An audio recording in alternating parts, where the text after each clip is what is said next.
like to first announce the reportable action taken in closed session. Regards to item 5A1, the board met in closed session to discuss the appeal of the denial of their inter-district transfer for student A. A motion was made by trustee Butterman and seconded by trustee Anderson, and unanimously the board voted to uphold the denial of inter-district transfer. The board met in closed session in regards to item 5B1. The board voted to approve the confidential settlement agreement number 2018 080562 for $110,000. Regards to items 5B2, the board voted to approve the confidential settlement agreement number 2018-080432 for $52,616. I'd like now to ask for approval of the agenda, including time limits.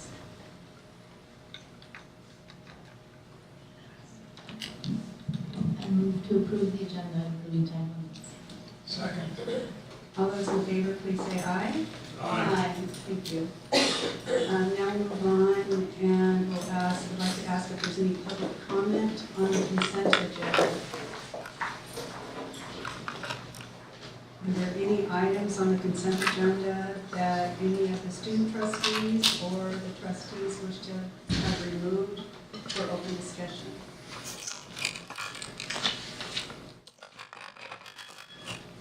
No? Okay. And I then ask for approval, a motion for the approval of the consent agenda, please. I move we approve the consent agenda. Is there a second? Second. All those in favor, please say aye. Aye. So the next agenda item is to honor trustees Anderson, Ford, and Fireman for their years of service to the Tamalpais Union High School District. And Dr. Tara Topier will be presenting this agenda item.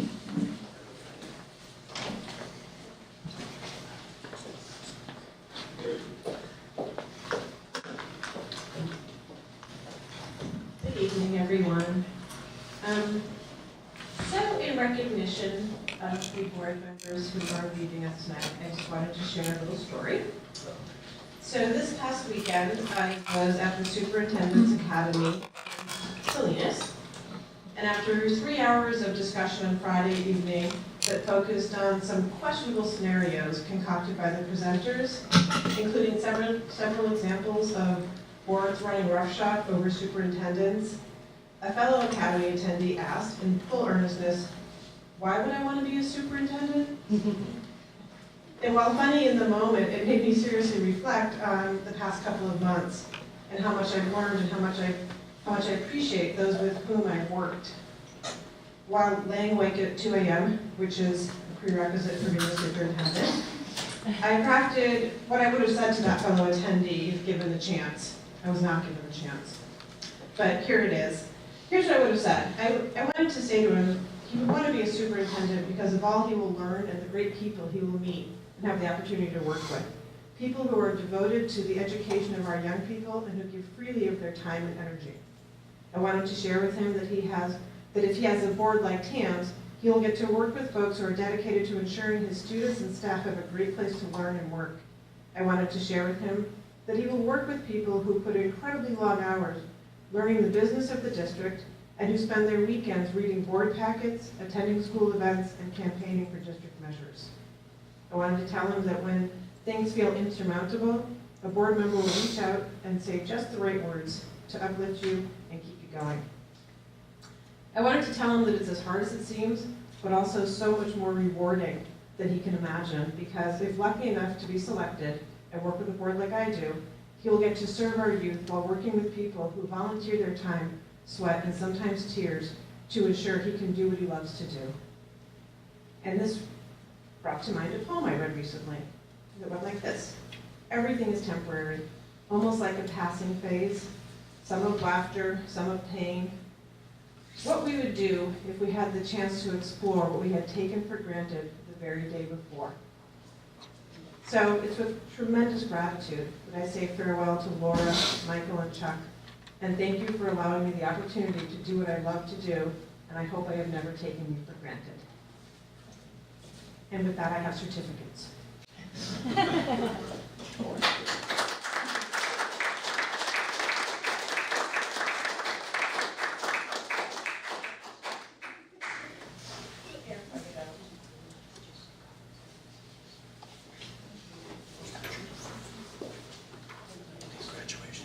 And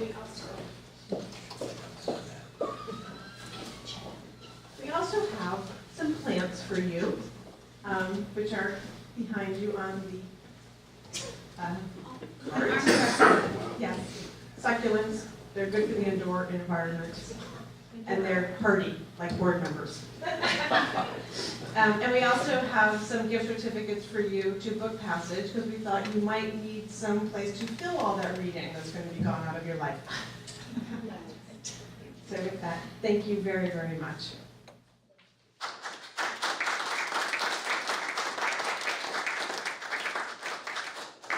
So before we have an option for any sort of public comment, I'd like to ask student trustees or Trustee Owens if you have anything you'd like to say. Well, I do, and I hope I can get through it without using a Kleenex. But I'll start with Chuck because we go way back. I knew he was a talent to our profession when he first substituted for me way back in the day at Tamalpais High School. And of course, thereafter, when I could, I always tried to get him. And then I lost him to team, but it's okay because he did a good job there too. And I have relied on him particularly for the issues around legislation and the history of that, which he has been very faithful in terms of representing us at JLAC and helping us navigate through all the complexities at times of the political issues that are current, certainly in Sacramento. And of course, I always appreciate his sense of humor and advice. And Michael, you really, I didn't know you until I knew your daughters. And as I've told you before, I know you by reputation through your daughters who were, it was the kind of thing, this is why you work in a district like this, to have 3 students who were so interested and caring and loved to learn. To be an English teacher in the room with just one of his daughters was enough. Didn't matter what kind of day you had a Futterman. So that was a good thing. And your appreciation that you bring to us about language, the precision of language, I can only admire and hope somewhere we can enjoy that here at this table as well. And Laura, all the times all the activities that you have attended, I have to say, I often thought, I wish I had a mother like that. You have always placed students first, and you use your experience as a parent with your children to help us appreciate the issues that our staff goes through, but certainly our students go through. And I wish you all. And I thank you particularly for all the support that you gave me through some of the toughest years of my life, but it was with you, and it made it okay. And so I miss you. Thank you. Sam? All but I just wanted to thank you all for how welcoming you've made all board meetings to the student trustees. And you've really been helpful throughout my 1.5 years here and made sure that you explained things we didn't understand and made us feel like we could voice our opinion and that we had a say in the policies that the board was making. And you guys really fostered an environment that made the student trustees feel like they were important and had an effect on, and I think we definitely do have an effect on what's happening like in our school district. And I would also like to thank you guys for how much attention you've given to equity in the past year and making sure that really, when it comes down to it, what this board is for is to make a better place for our students. And I think that's what you've really focused on. So thank you.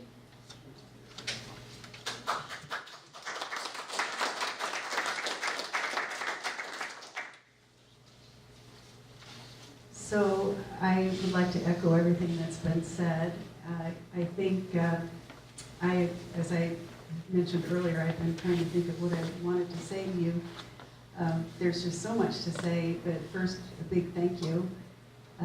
Soon as Barbara and I got on the board, I think it was within the first year that we decided to go on for an extra term, and the three of you did it. You already served several years and agreed to make this a longer term, and we were the first district to do that in the county, and thank you for doing that. And I do remember at that board meeting when we were discussing it, I don't remember who said it, but I know it wasn't me. I think it was one of the three of you, it might have been Barbara, but said we have so much work we have to do. There's so many things that we need to get done, and we have. I think as you leave tonight after the reception and go out to dinner, you can pat yourselves on the back for everything that you've accomplished. There's been a lot that's happened in the last 5 years of your tenure and the last 3 years since we've been here. I've enjoyed being a board member with you, and it's because of you. We have a diverse background, always looking at issues with a different point of view, different humor. I have a new appreciation of trees. I can't look at trees anymore without laughing. And I'll always, what's special about this, and it might have been you, Laura, that said this to me once, that there's something that we will always share as board members that we will only share because there are times that we've had to hear about things that are highly confidential in closed session, and only the five of us know, and there were things that we collectively were very concerned about together. And I'll always treasure going through all this with you. And as Barbara said, we have shared with Barbara and her I can't even put words to it, but what Barbara's been through the last 3 years. And so this has been incredible. I respect all of you. I can't believe how much I've learned from all of you. The only criticism I've ever heard about all of us as a board is that we sometimes get into the weeds. And but what I like about that is that it's always been for the right reasons when we have done that. And it's because we do care, and I watched you all care so much, and the time we put into things. And it was almost like we had a tag team. There were sometimes that one of us would catch something and somebody else wouldn't, and vice versa. And I think it was always for the interest of the students. So thank you. I'm going to miss working with you. I look forward to working with the new board, but I'll always miss working with you, and I'll miss all the labs.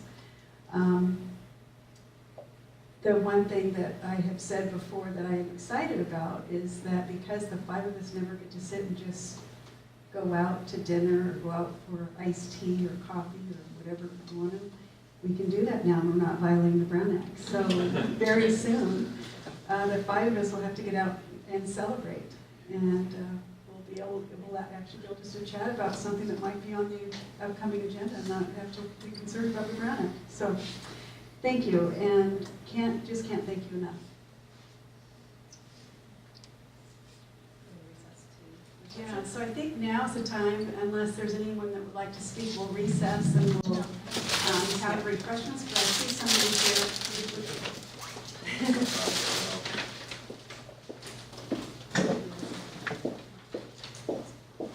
Good evening, I'm Monica Bowie. I'm a former trustee here in the Tam District, and I'm here because this job is hard. It's very hard, and it is not appreciated, I think, in general, just how hard it is. And the past, what were supposed to be 4 years were even harder than most. We became 5. Enrollment grew so quickly, no new funding, and and 2 superintendent searches during that time period. So I remember feeling somewhat that this job was sometimes thankless, and I want to make sure that it's clear that we thank you. And I was pleased to hear other people thanking you as well. Chuck, thank you so much. You could have slipped away into retirement, but no, you were here reading board packets every week, and thank you for that. I worked with Michael back in the lunch for Corte Madera School District as a school board member. He's an incredibly devoted school board member. I have incredible respect for him. Lucky to have him on this board for the past 5 years. And Laura is a close friend of mine. I'm so grateful to her for having run. I pushed her and nudged her to run, and I have to say, felt a little guilty about that. So I'm here to thank her. I hope you all move on and get a lot of rest and a lot of joyful moments from here on out. So I have something for each of you. Thank you.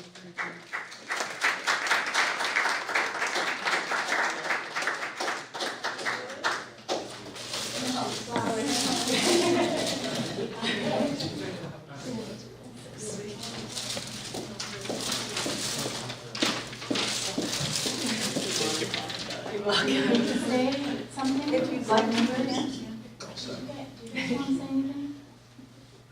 No? I have 6 bullet points. It's tiny. But I wanted to say something while I had a microphone in front of me. It's been an honor to serve as a TAM trustee. 5 years ago, I stepped way out of my comfort zone to assume responsibility for this role, some nudging from Monica included. Now, I fully appreciate the complexities of operating a high-performing public school district during a time of increasing enrollment, rising special ed and pension costs, and a persistent achievement gap. Throughout my tenure, I have made decisions aligned with our LCAP goals to provide high-quality teaching and learning at all sites for each student. I am proud of all the district has accomplished, and I anticipate continued forward progress with the 3 board members sitting right in front of me and the 2 that will remain on the board. In a people business, I will miss interactions with the people employed by and enrolled in the district. The people here make the TAM district what it is. Finally, I will miss working alongside my fellow trustees, with whom I have shared so many memorable experiences. We are forever linked. I also need to thank my husband, because I always tease him that he never thanks me when he's doing this kind of thing, so thank you for enduring 5 years of this. And I wish the new board good luck in all that you are going to be facing, and hope that you have the same kind of terrific working relationship that we have enjoyed. So that's all I have to say. Thank you. Thank you, Laura.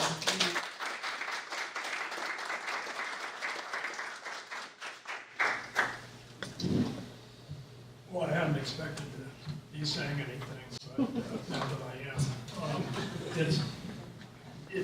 It's a bittersweet moment for me. This is really the end of 32 years in public education. Not as impressive as Barbara's 50, but still 32 is a lot of years.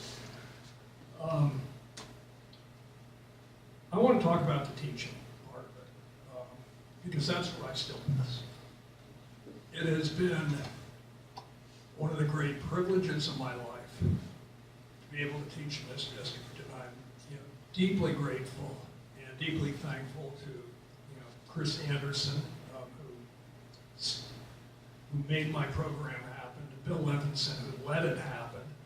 To mention a couple of stellar principals I had, Corbett and Sue Hall, who are still with us.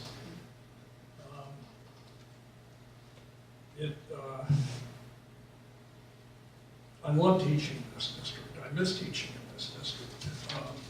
I love the kids.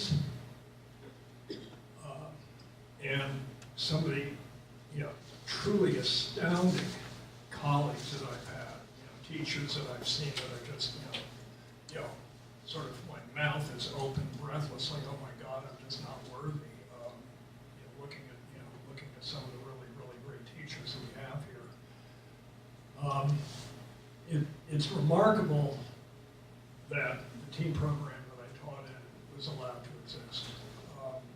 I think it's a credit to this school district that it has allowed something that is highly unusual, but still serves the needs of students at great expense to continue. Again, my gratitude. I have enjoyed immensely being on this board. We were in a difficult place when I came on. We've made some really good advances. I think, particularly in terms of dealing with students who are doing poorly in school, students who are underserved. I can't say we've turned the corner, but I think we've gotten into the corner. I certainly hope that continues. I have tremendous confidence in Tara, who's really dedicated to doing this. One of the things I didn't achieve that I talked about when I ran, so it's among you guys, I hope, is the achievement gap between boys and girls. And that's something I wanted to address, something I really wanted to get out in front, and it just didn't happen. So I really do hope you guys pick up on that. In my last month or so, one of the really heartening things I saw, which really is an intervention for boys, was the language of humor class in English. And here at Redwood, I think it ought to be at the other two schools. It's something that speaks to boys. But getting back to the board, thank you, Laura. Thank you, Michael. Those were some very tough times. And Barbara, thank you for having me as a sub. Thank you for writing a recommendation for me to become a teacher in this district. I appreciate that with Leslie this last year. Busy. It's been busy. It's been interesting, and I enjoyed tremendously working with you. So thank you. Thank you, Tamalpais. Good night.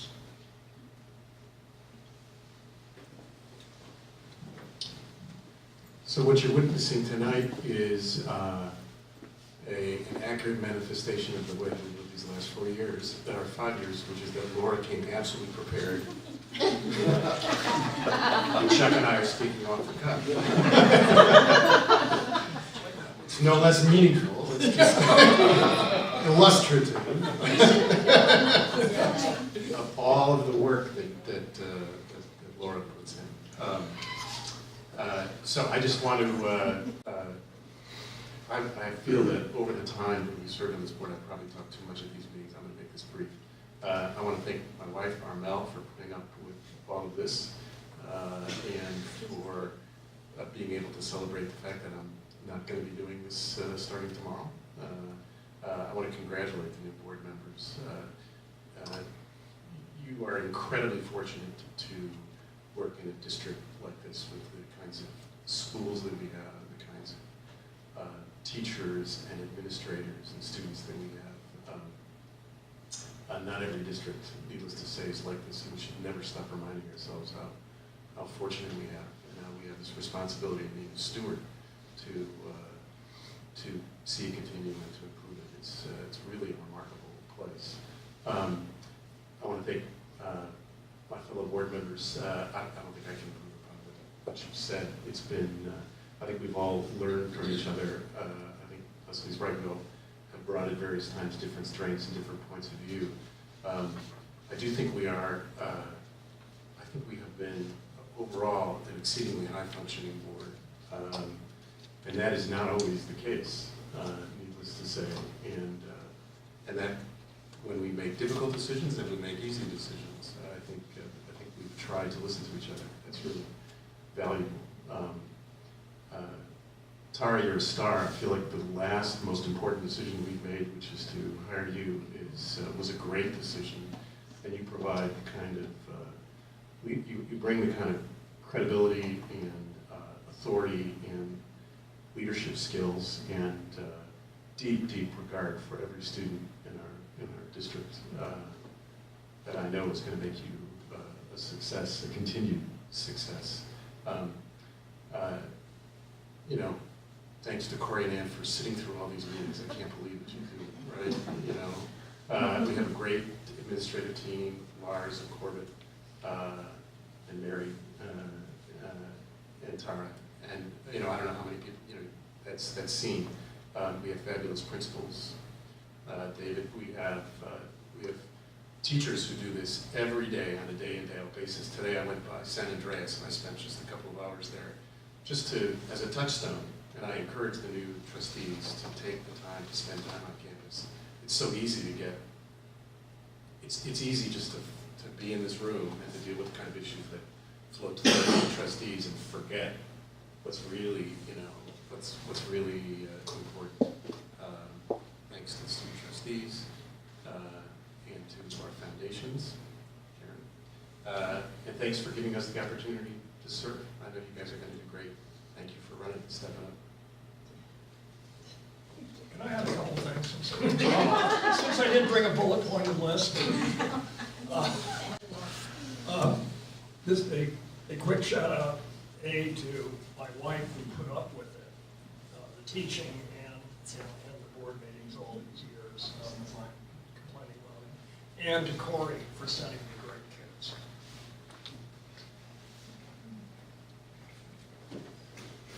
Okay, are we ready for some, Is it cake or what is it? What is it? never mind. I'm not sure how to pronounce it, but it sounds like little cupcakes.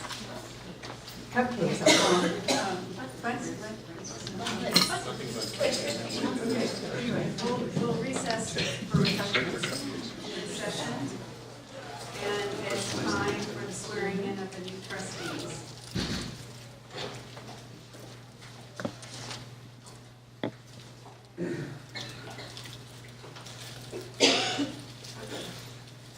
So would Kevin Saavedra, Dan Oppenheim, and Cynthia Ronish approach come up here, please? We're going to do this together.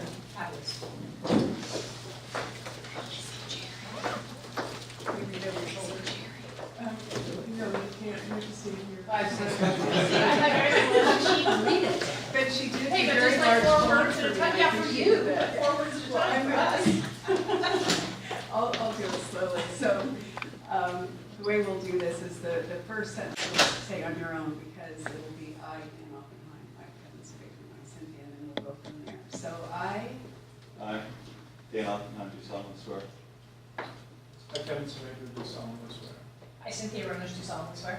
that I will support and defend the Constitution of the United States That I will support and defend the Constitution of the United States and the Constitution of the State of California and the Constitution of the State of California against all enemies, foreign and domestic, against all enemies, foreign and domestic, that I will bear true faith and allegiance to the Constitution of the United States that I will bear true faith and allegiance to the Constitution of the United States and the Constitution for the State of California, and the and the Constitution Constitution for the State of California, that I take this obligation freely without any mental reservation or purpose of evasion.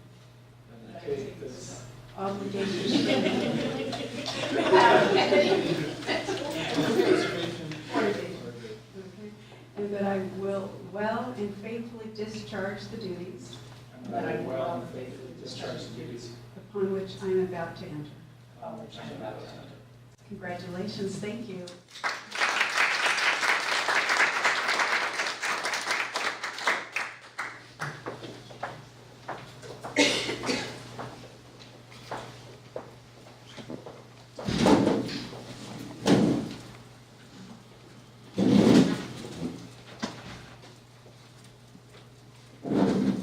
So the next item will be the student trustee reports.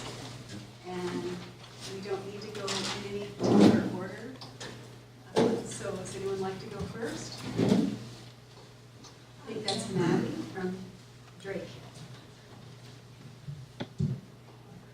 All right, so first I would like to welcome the new trustees to the board. So to start off with Drake, our cross-country team won second in the state. So, yeah, so as we're going into finals, Drake is doing a lot of work trying to minimize stress. So our Peer Resource and Wellness Center have partnered together to do lots of campaigns. So last week, our Peer Resource did a Healthy Relationships campaign.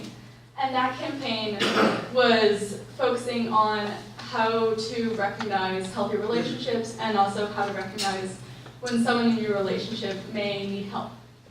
And that campaign focused on how to have a healthy relationship with yourself. So we did I Matter Because, and students could fill out cards and we put them on a large poster and have it in the halls. So then now as we're moving into, as we're calling it Stress Less Week, our Wellness Center is doing lots of activities. I can pass around our flyer that has all the activities.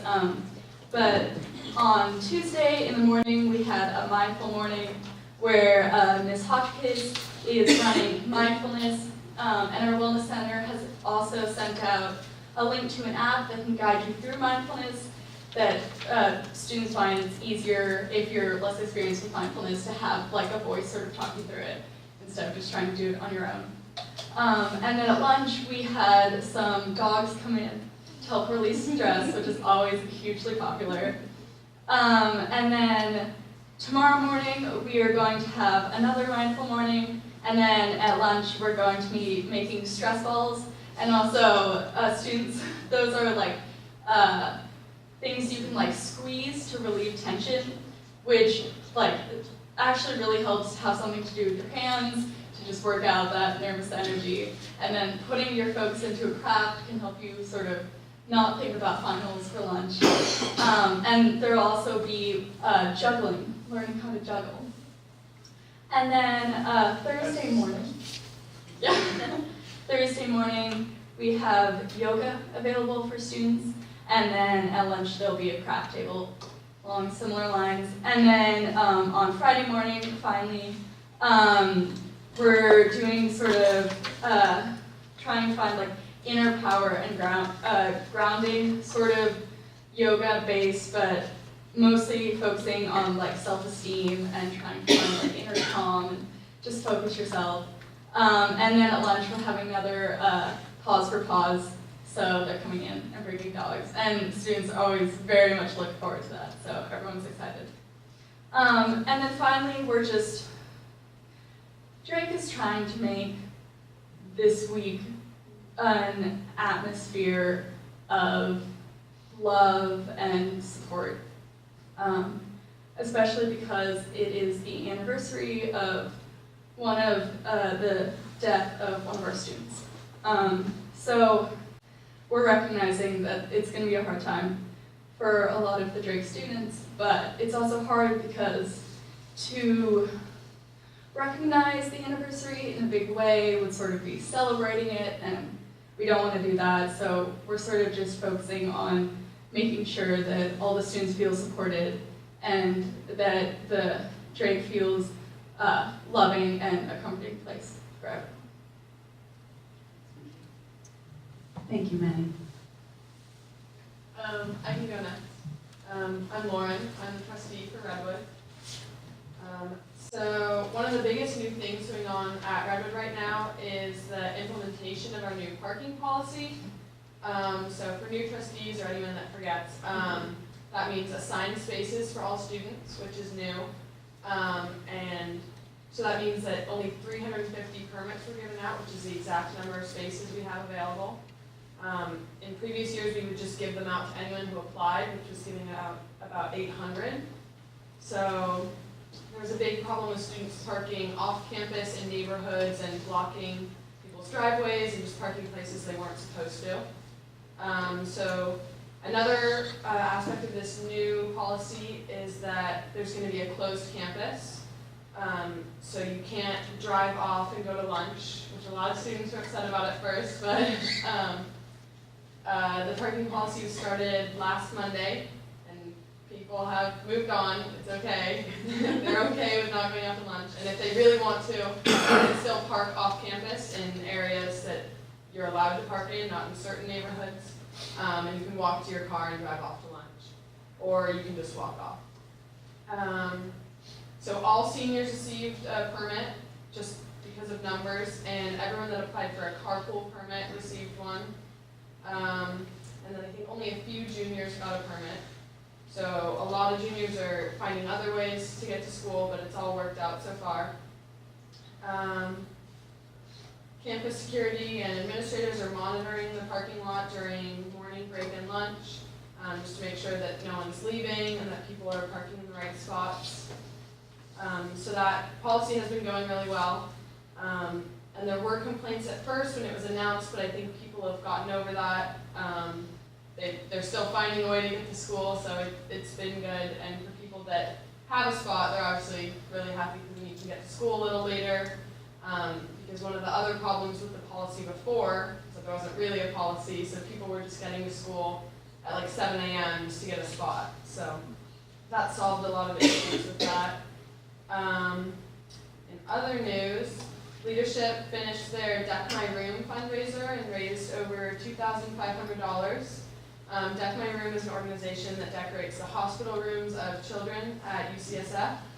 And the leader of the California chapter actually came into leadership to ASB last Thursday.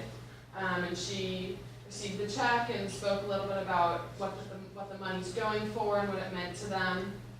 And there are actually 4 students at Redwood who founded the junior chapter of Deck My Room. It's the first junior chapter in the country right now, because there's a restriction right now on who can decorate the hospital rooms. You have to be 18 or older, so they started this junior chapter a few years back. Students Organized for Anti-Racism, SOAR, presented to the staff last week.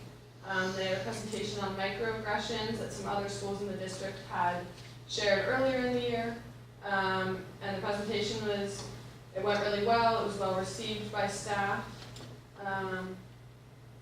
Claire Fogarty, who's a junior, and Harry Hetrick, a senior, read their pieces on KQED's Perspective radio program. Students wrote those in English classes, and then certain ones were selected to, I guess, apply to KQED, and then KQED chose the best ones, and so 2 of our students were selected, and they read theirs on the air, and they're online.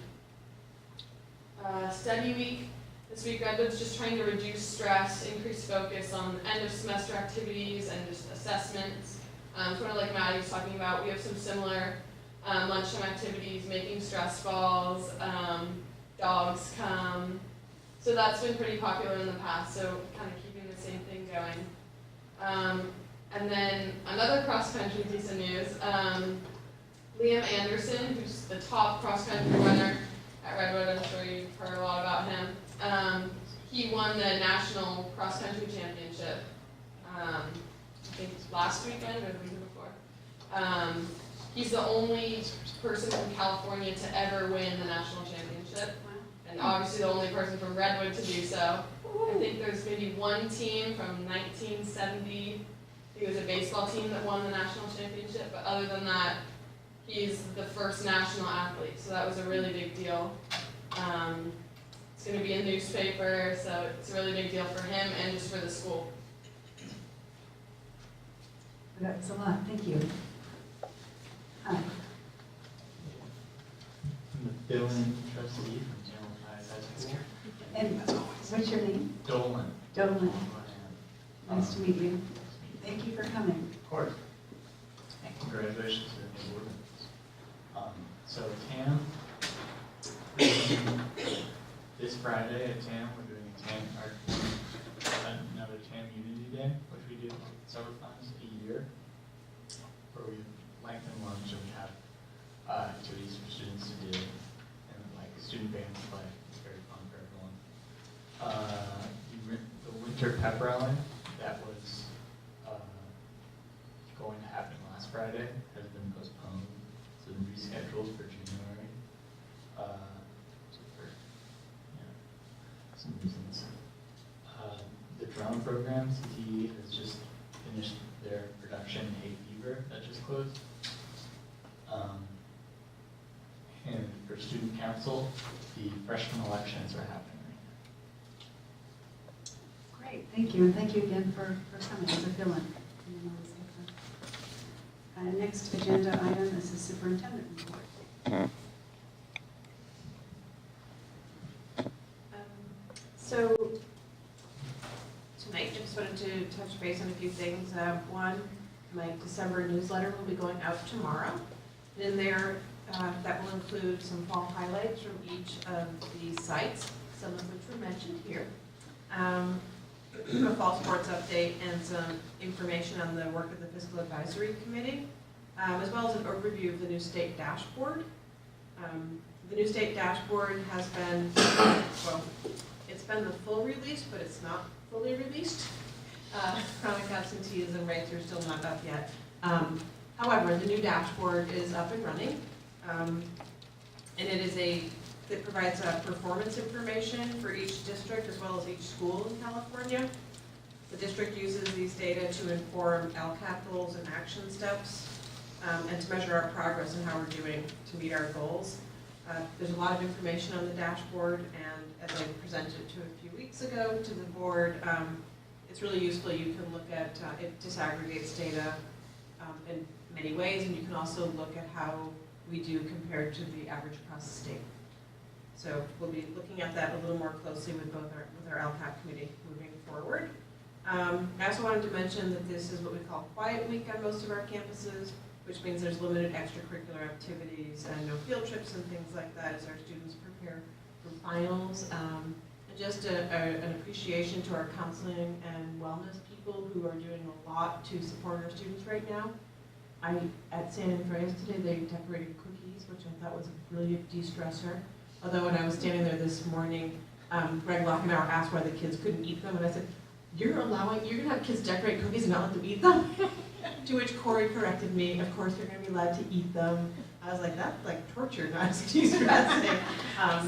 But so there was a lot of great activities going on, and so I just want to acknowledge that the campuses are acknowledging that it can be a tough time of year, and that there's a lot of support available to our students in counseling offices, in wellness, and that we're all here to support students through this time. So, thank you.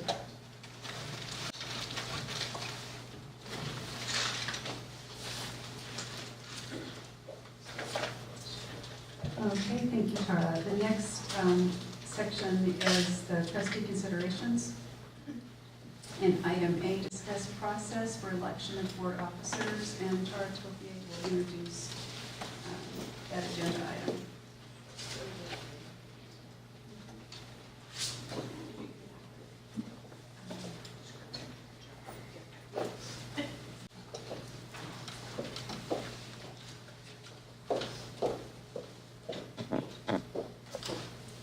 Good evening, everybody. So in your packets, you should have the board bylaws organization, which is an overview of this portion of this meeting. The organizational meeting for boards always happens in December.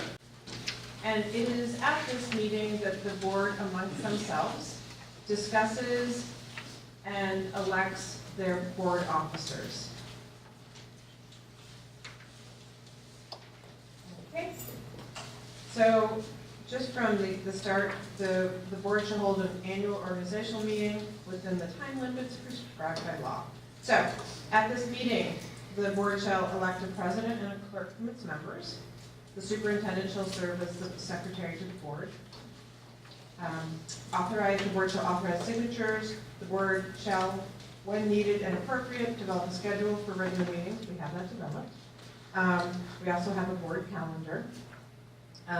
And designate board representatives to various committees. Review and affirm the district's philosophy, mission, beliefs, and long-term goals. So for the decisions in front of the board, you have election of officers. So no board member shall serve more than 2 consecutive years in the same office, which is not an issue for us tonight. And so if you turn to the next page, you will see the terms of office. We have a 5-member board. And then if you keep going, what you'll see is the president. And what you have here is the description of the job of the president. So the Board of Trustees shall elect a president from among its members to provide leadership on behalf of the governance team and the educational community it serves. To ensure the board meetings are conducted in an efficient, transparent, and orderly manner, and the president shall call such meetings of the board as he, she may deem necessary, given notice as required by law, consult with the superintendent or designee on the preparation of the board meeting agendas, call the meeting to order at the appointed time and preside over the meeting, announce the business to come before the board in its proper order, enforce the board's bylaws related to the conduct of the meeting and help ensure compliance with applicable requirements of the Brown Act, recognize persons who desire to speak, and protect the speaker who has the floor from disturbance or interference, facilitate the board's effective deliberation, ensuring that each board member has an opportunity to participate in the deliberation and the discussion remains focused. Rule on issues of parliamentary procedure and put motions to vote and clearly state the results of the vote. The president shall have the same rights as other board members of the board, including the right to discuss and vote on all matters before the board. And it continues. The board president shall perform other duties in accordance with law and board policy, including but not limited to signing all instruments, acts, orders, and resolutions necessary to comply with legal requirements and carry out the will of the board, working with the superintendent to or designate to ensure that the board members have necessary materials and information, subject to board approval, appointing and dissolving all committees, in conjunction with superintendent or designee representing the district as the board's spokesperson in communications with the media, leading the board's advocacy efforts to build support within the local community and the state and national levels. The board president shall participate in the California School Boards Association Board President's Workshop and other professional development opportunities to enhance his or her leadership skills. So, with the board, so the other position is the clerk. Secretary description is in there too, but the clerk is the other job that the board will decide on tonight. The clerk at the annual organization meeting, the governing board shall elect a clerk from its own membership. The duties of the clerk shall be to certify or attest to actions taken by the board when required, maintain such other records or reports as required by law, sign the minutes of the board meeting following their approval, sign documents on behalf of the district as directed by the board, serve as presiding officer in the absence of the president, and or if they have a vice president, perform any other duties assigned by the board. So, given that quick overview, it's the board's time to deliberate and discuss the election of the offices of president and clerk. Okay. What I was going to suggest is one way to do this is to ask if anyone is willing or interested in serving as board president, and then from there we have a discussion. And then someone can make a motion to nominate an individual as board president. Does that sound good to each of you? Is there another way you'd rather do it, or? Sounds good to me. Okay, good. So I guess going with that, the first question is, anyone willing or interested in serving as board president? I will say that I'm willing to do it a second term, but I'm clearly very open if anyone else would like to serve as board president.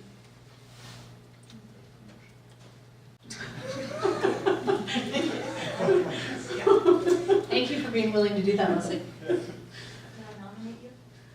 Sure, thank you. And that was good, Dan. Yeah, very good. I nominate Leslie Lundgren to continue her term as president of this board. And it's actually Leslie Harlander. Oh, That's okay. okay. That's okay. I go by I Leslie. second that.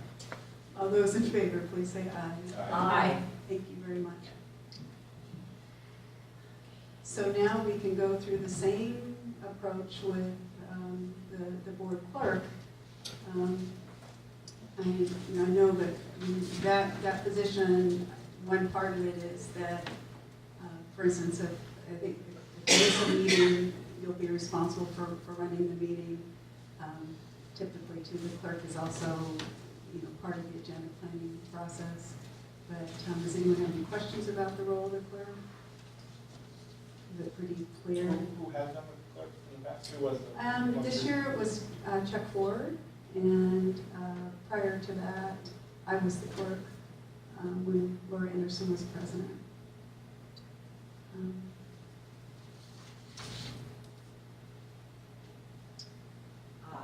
I will be willing to do that, to participate in that position.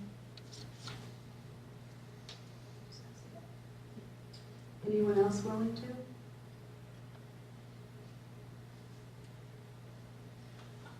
I'm willing to, but I defer to Barbara, because I have the experience, but if you would like to do, no, so, but if you would like to do it, then I'll withdraw my willingness.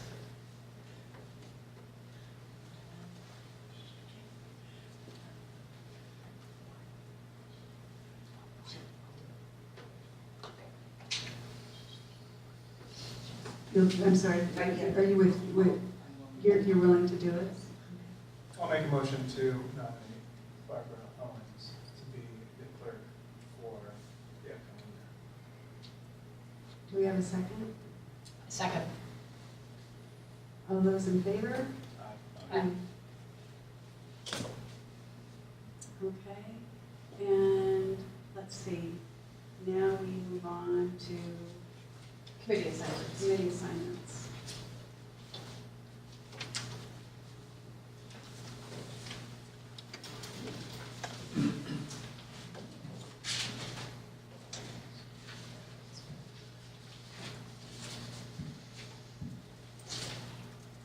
So in front of you, you have the list of current committee assignments, well, from the 2018. Golden Bell Liaison. Golden Bell is a committee that gives out awards every year across the county for outstanding educators, outstanding board members. They meet. Lars Christensen is the committee chair. I'm the chair of the county. We meet every 6 weeks. The hard part for a board member, there's 10:30 a.m. meetings. That's been the challenge at MCOE. And I don't pick that time, the county sets those times up. I am the chair for the last 3 years. I know when I offered to do it, because I missed so Yeah, many, and so that's one thing I think this board, we better reconsider too, is that it's a tough one to, or if someone volunteers, know that we understand that it can be impossible to go to everyone, but with you there, Luckily, we have Lars. Well, that's what I was thinking, Yeah. I mean, you're already going, so. The workload is very light for a board member. I mean, it's nice to have the input, but it is a 10:30 to approximately 12 p.m. meeting, every 6-8 weeks or so. We're well underway with the award ceremony that takes place at Dominican University in the spring, late May. So would love to have someone join me. At the same time, it's a very difficult thing for a working board member to attend, if not impossible. Do you want a point of order for the board? Do you want to hear what all of them are and talk about all of them holistically, or do you want to go one by one? Madam President. It's funny, I think the holistic approach is a good one, but I think I came into this meeting already somewhat biased, thinking that the Golden Bell needed to be dealt with early, because I knew it was going to be a challenge, and that was a presumption on mine. But if you'd rather wait and hear them all before we decide for sure that we don't have somebody. Which day of the week did you say that was? It varies, typically a Thursday, but they're not always Thursday. I know. So there I are don't- Lars, what are you doing? I don't set the meetings, they're handed to me by the deputy superintendent of MCOE. And I thought they were once a month, so they loosened them up. So it's not- I've Are you cut them sure it's back. every 6 weeks? Yeah, we Before didn't they have a make December it? meeting as you said, Okay, but we do have one in January. okay. I Well, can give you that next meeting.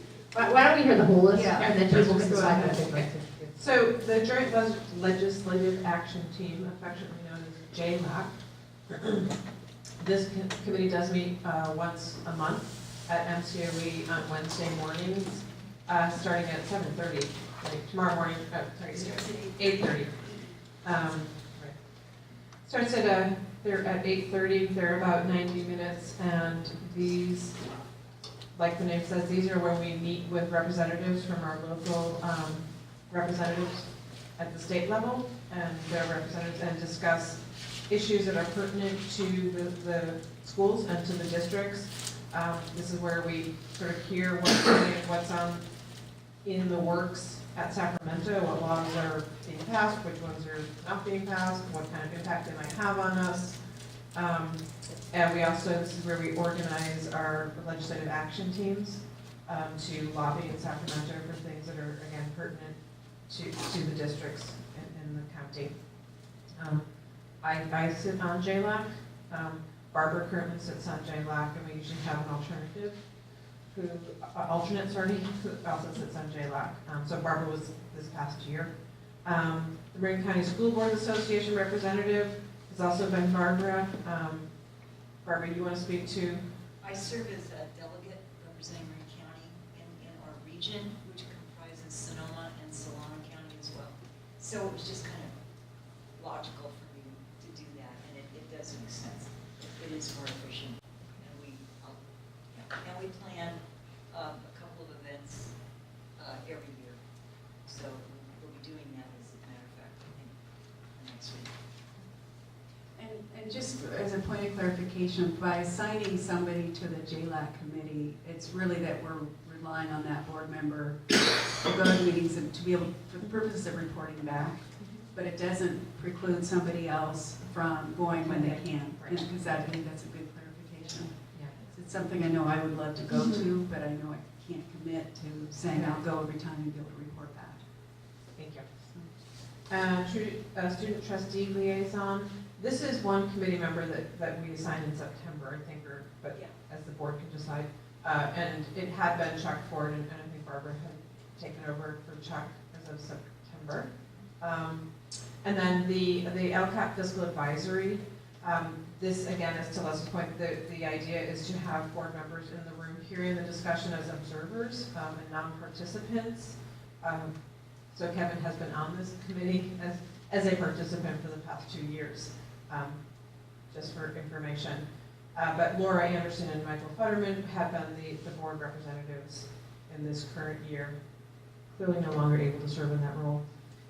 When does that committee meet? That committee meets on Monday evenings from 6 to 8 in this room. We need 2 people for that. We'd have 2 representatives. I think that would be up to the board to decide if you wanted to represent. It's nice to have 2 in case one person can't make it. Again, the idea that the board can report back to other board members. How long, at what point I thought it was noted that this position wasn't going to last? Both of the meetings have already happened because we front-loaded the work. We do still have 4 or 5 board meetings, 4 or 5 meetings left in the year. And then another point of clarification, I think that might be helpful, the student trustee liaison, the reason why it was changed was so that the board, when we had a change out in board, that also didn't have a new liaison with the students. We tried to keep it with the student council, so that's why that was changed. But we're welcome to, as a new board, change that policy if we choose to. Does anyone have any questions about anything you just heard?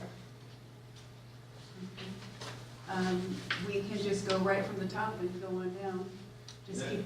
Next Golden Bell meeting is January 10th, that's a Thursday. You're still thinking about the Golden Bell? Yeah, well, that's the first one. Yeah. January 10th. January 10th, okay. So Golden Bell, is anyone interested in being, we'll refer to as the official liaison to the Golden Bell? I know I cannot. And I think. Yeah, I'm gonna say I can't do any of the day ones in the Right. day, Yeah, so. right. So it's gonna eliminate. And so I think if no one can, I really think it's okay, I guess, because we have Lars, that's all I'm saying. It's not like the JLAC, I'd be really concerned, I think. Unless, Dan, why are you smiling? Do you want to go? If you're asking about your tag team and just split it up, I'm already doing the fiscal advisory committee, so I would suggest for continuity that I would. move Well, from point of top to- clarification, yeah. we haven't decided for sure, that's right, we have two, good, okay. Just wanted to make sure other people had a chance, because I thought I saw you jumping forward, but there's two, you're right, okay. I just asked what time. Yeah, I maybe misread your body language, but.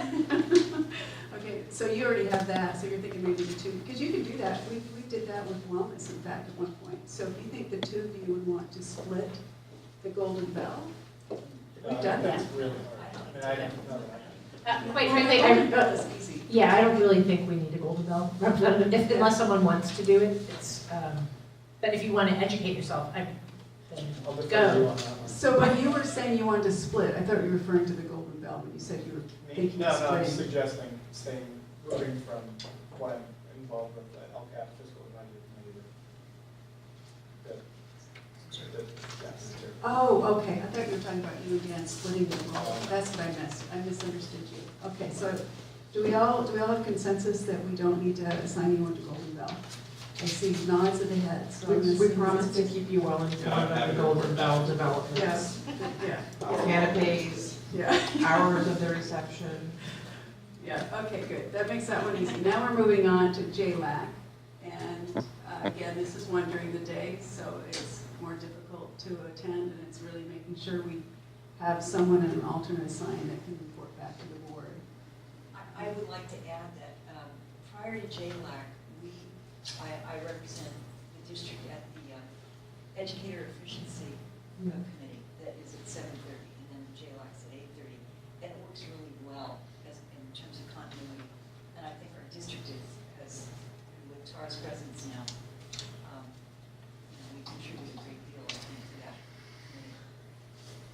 So are you saying that's also part of I'm voluntary for just saying JLAC? that's what I. No, it's not. It's a separate. It's something she's separate. separate. Okay, that's She and I what both was attend sure. both Okay, those meetings. okay, so I don't know if we have to pull that into it, okay. So Cynthia, I know you're out on this, you can't leave your school job from Alameda and move over here. But Kevin and Dan, So 8:30? it's Yes, usually the day. right? usually 8:30 to 10 on Wednesday mornings, one Wednesday morning a month. I can probably pull off. Oh, great, great. And Kevin, do you have any interest in this? You might, definitely don't feel like I'd you be can't. willing to be an alternate, sure. Are we talking alternate or are we talking? We're asking people if they're interested, and then we'll figure out if it's an official attendance or I'd alternate. like to continue doing it. Well, I think you can still go, but maybe not be the official. That's what we said at the beginning.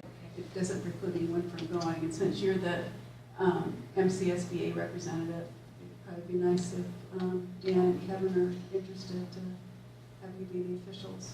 Now we need to ask who wants to be the official and who wants to be the alternate.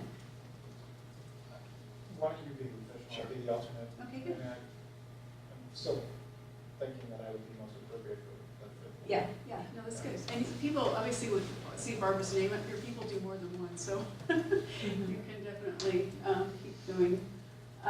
Trustee liaison, like I said, we had decided in September that would be Barbara for this school year, and unless anyone has any objection, I think it is a good idea to keep it on the school calendar rather than December and changing it out in the years.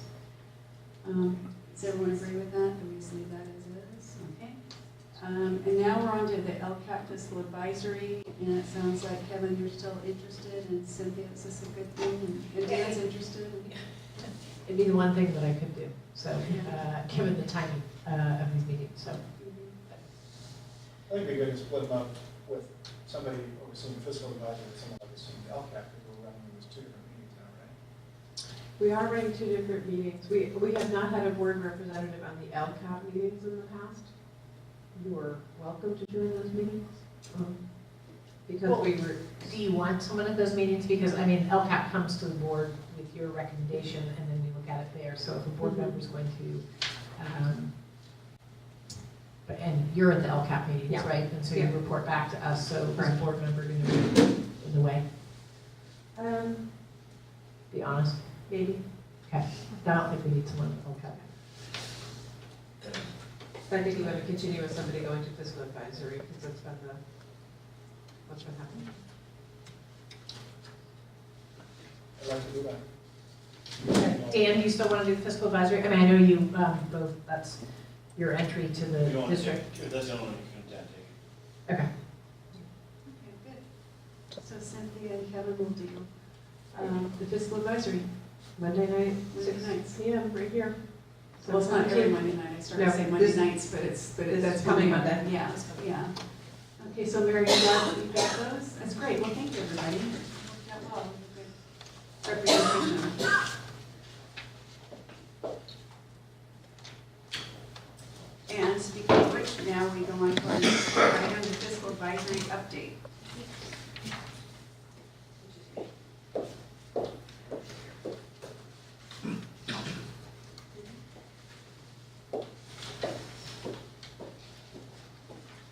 Okay, so fiscal advisory update, to the new board, I'm just gonna give a quick overview. This is a group of broad stakeholders that were selected via application in August, and they are an advisory body that is charged with drafting a cost reduction recommendation for me to consider when I bring a recommendation for budget cuts to the board. So the group has met 7 times since August. We started by grounding them in the LCAP in order to understand sort of the goals of the district. We also established a 5-step decision-making process that we would go through with them that included considering input, go through an iterative process, establishing solution criteria, which means we need to be able to answer, we know we'll have a good solution if, and you come up with criteria. So we need to be able to look back at that criteria with any decision that we make and say, did we meet the parameters which we established? Does it adhere to LCAP goals? Does it actually reduce cost? Things like that. So the committee looked at our LCAP goals and action steps and went through a prioritization process themselves. Then at the next meeting they considered, like 2 meetings, they went through a lot of stakeholder input. We had done an LCAP survey, which we had over 1,000 responses to. We had also done a Google form from the community and staff meetings we had done presenting the budget information. And so the committee sifted through all of that feedback, then went back to their own prioritization, incorporated that feedback, and essentially has been going through an iterative process each meeting, sort of digging deeper, looking at the solution criteria, are we adhering to it, where are we in alignment, where are we not? And so that's where they are. They've been refining and refining, and we meet again, as I said, on Monday night, the 17th, in here. And by the end of this meeting, they will have their first draft recommendation for cost reductions. That recommendation will be public on January 7th, where Corbett and I are going to do another round of presentations at each of the school sites to give the staff an opportunity to hear the recommendation and provide feedback. We are also going to do 3 community meetings.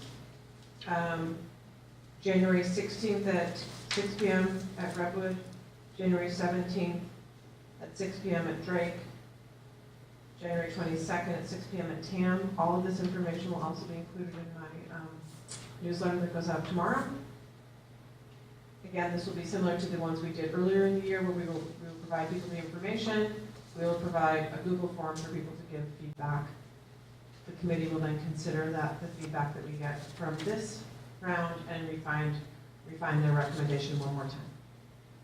The next step after that will be to bring forward, for me to bring forward a recommendation to the board on February 12th in a workshop format that will give you the opportunity as a board to dive a little more deeply into the recommendation, to ask questions, to have a conversation around what these cost reductions would look like and feel like for the district.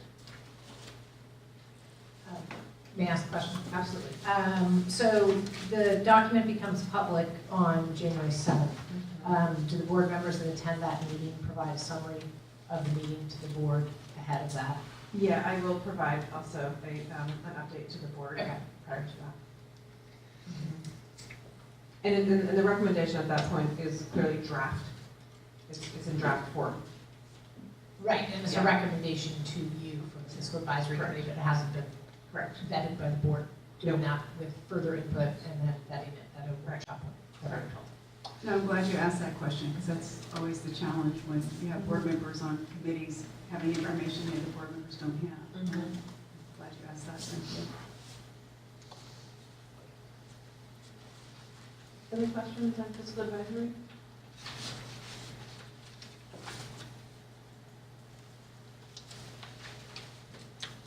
Any questions, any public comment on the fiscal advisory?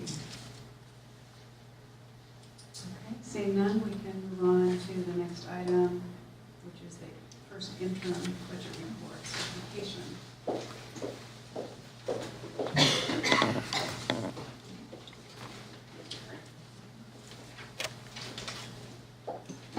All right, so good evening, everyone. Again, warm welcome to Kevin, Dan, Cynthia.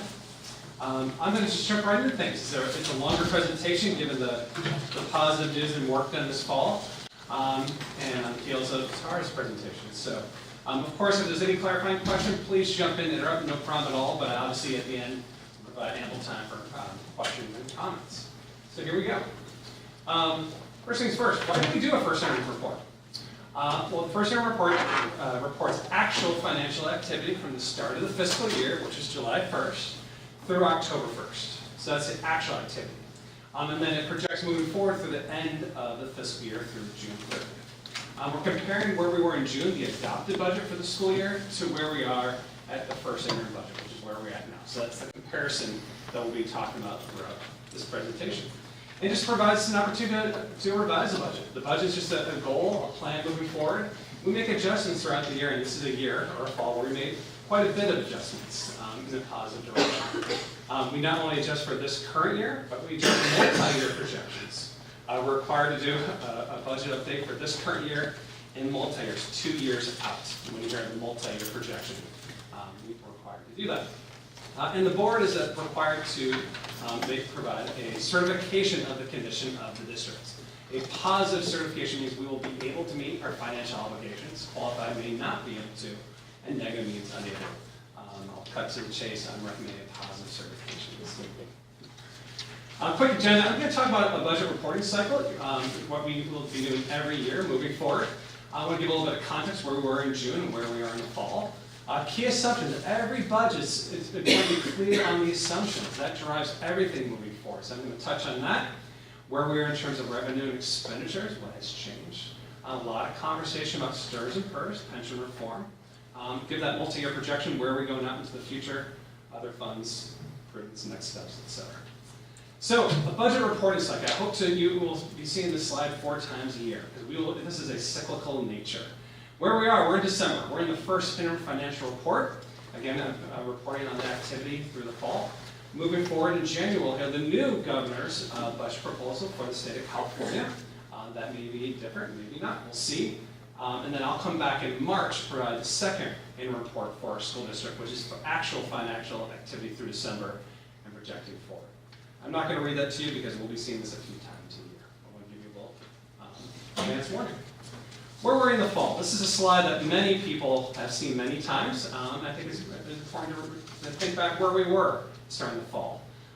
This is in the last 2 years, the district has added over 1,200 new students. And with all those new students, the enrollment growth you've heard about, we've had to hire a lot of staff, 70.5 staff. And that's required additional expenditures to pay for that staff. Given the district is basic aid, we do not get additional revenue from the state primarily for those students. We're still living primarily within our property tax revenue. So given that, in June, we had some very significant operating deficits we were facing. 7.9 for this year, 8.7 next year, and $9.7 million, meaning we're spending more than we're taking in. We're in a much better place now. When we're spending more than we're taking in, the difference is taken out of our reserves, kind of like your savings account. And our reserve has been going down, was projected to go down by those same amounts.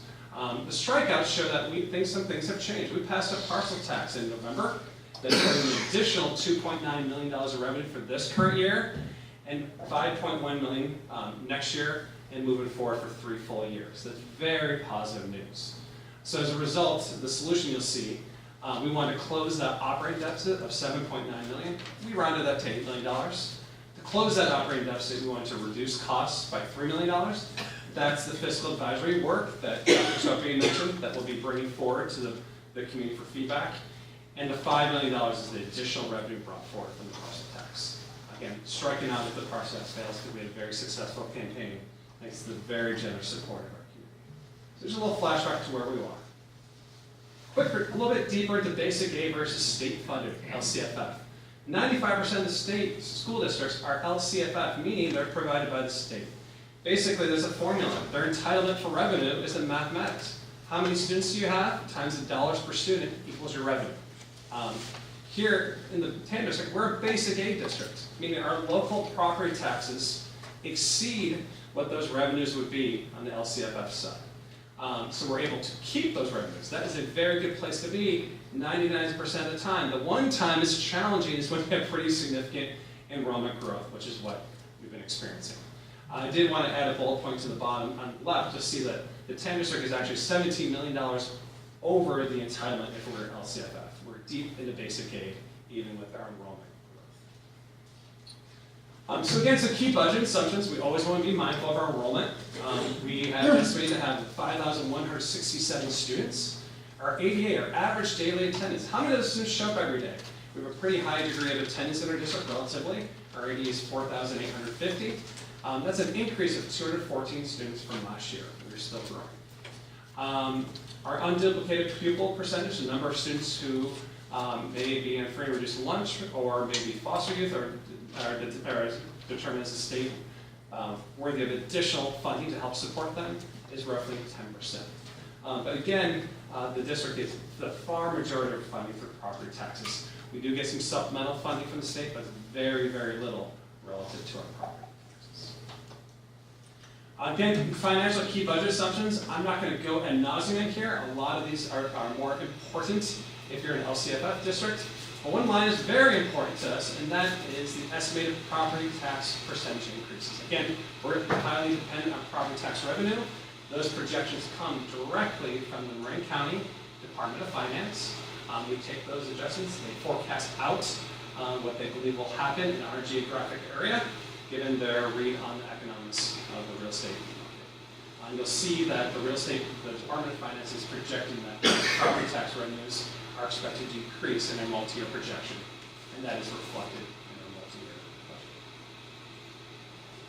budget. Just a graph that kind of shows a little bit of the history of property tax revenue growth. We have had positive growth for the last decade, except for 1 year, the Great Recession year of 2010-11. Property tax revenue growth came back up and has begun to slow back down again. Those last few bars on the right, where it begins to slow off, reflects the previous. Now we have obviously property tax revenue, but we also have, in addition to that, parcel tax revenue. We already had an original parcel tax that was passed 10 years ago, and in the fall, in November, the community supports with additional parcel tax revenue. That's the red portion that's added to that. So I just want to give you a little visual of the revenue brought in from the parcel taxes. We are going to be close to $16 million in the coming year of total parcel tax revenue. Then if you look holistically at all types of revenue we receive, general purpose revenue, again, are those property taxes and some state aid we get, including the education protection account. We do receive other state funding in terms of lottery funding, special education funding, and we do receive federal funding. That often comes from the federal government, often our title funding. Title I, Title II, Title III are part of that. The local revenue, again, is the parcel tax revenue I talked about, and some additional generous donations from our community in the form of primary foundation supports, the Revenue Foundation, Drake Founded Fund, and the Tan High Foundation. So total this year, we have a revenue of $86.8 million. That's how much we're bringing. Just a little bit of highlight. I'm not going to go into detail, but that shows a little bit how there's revenues that come in that are unrestricted, meaning we have discretion as a school district on how we want to expend those revenues. But there are also restricted revenues. That's the unrestricted plus restricted equals combined. That's where we get state funding or federal funding, and there's a restriction in how we can utilize that. So those are called restricted revenues that have a very specific purpose to them. The flip side, again, we talk about enrollment growth. This is another graph that our community has seen. This shows the longitudinal enrollment growth, the ebbs and flows over several decades. But again, that last bump at the very end, increasing up, is the most recent enrollment growth, showing a 35% increase over the past 10 years. Again, that's approximately 1,300 students compared to 10 years ago. A very significant boost to our schools. Another graphic that shows that more recently, obviously when the rate of property tax slows, like we're projecting to happen, still it's going to be positive revenue, but the growth is slowing. That combination of enrollment growth plus property tax revenues decreasing, it begins to put a little bit of squeeze on our budget, which is what we've been experiencing over the last few years and will continue to experience for upcoming years. Another graph that just shows a little bit of our revenue, how that's been growing in the past decade. That's the blue figure that shows in millions of dollars. The red line shows how that revenue, while even growing, our expenditure revenue per student is slightly declining. Again, that's a product of our significant enrollment growth that we've been experiencing. Now let's flip to the expenditure side of things. We have a total budget of $92.4 million of expenditures. Again, we are spending more than revenue that we're receiving, although we're making significant progress on closing that gap. Again, we are a people-based business. The primary expenditure we have are staff, our teachers, our counselors, our support staff. Salaries and benefits, which are the certificated and classified salaries, and the benefits make up roughly 88% of our unrestricted expenditures. 85 to 90% is a very common area to be in relative to the rest of the state. Just a pie chart that shows how those play out on the unrestricted side and the combined side when you take unrestricted and restricted and combined together. Again, if you focus on the unrestricted side, if you look at the certificated, classified salaries, and the benefits, those three slices of the pie together, again, that comprises the far, far majority of our expenditures. One thing that's been a very hot topic item throughout the entire state are the pension reform rate increases. STIR stands for State Teachers Retirement System, and PER stands for the Public Employees Retirement System. That's the pension system for our classified staff. In 2013, as many of you have heard by now, the state projected that our pension systems would be insolvent in the future decades if there wasn't more contributions added to those systems.